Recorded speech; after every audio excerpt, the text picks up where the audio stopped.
Hello, আসসালামু আলাইকুম। কেমন আছেন সবাই? আশা করি সবাই ভালো আছেন। আজকে আপনাদের সাথে কাউনের চালের পায়েসের রেসিপিটা শেয়ার করব। দেখুন আমরা এখানে দুধের ভিতরে কিন্তু এলাচটা দিয়েই দিয়েছি ১ম এ।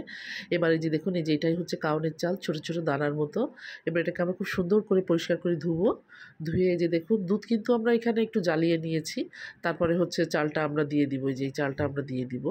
দিয়ে আমরা এবার এটাকে একটু ঘন করব। আসলে এটা রান্না খুবই ইজি এবং এটা খেতে কিন্তু অনেক টেস্টি হয়।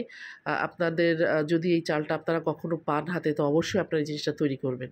এই যে দেখুন একটু ওই যে আপনার জালটা উঠে গেছে। এবার দুধটা কিন্তু অবশ্যই আপনারা আগে একটু জাল দিয়ে ঘন করে নিবেন। এবার আমরা দুধের ভেতরে আস্তে, আস্তে গুড়টা দিয়ে দিব। যে দেখুন একটু গুড় দিয়েছি।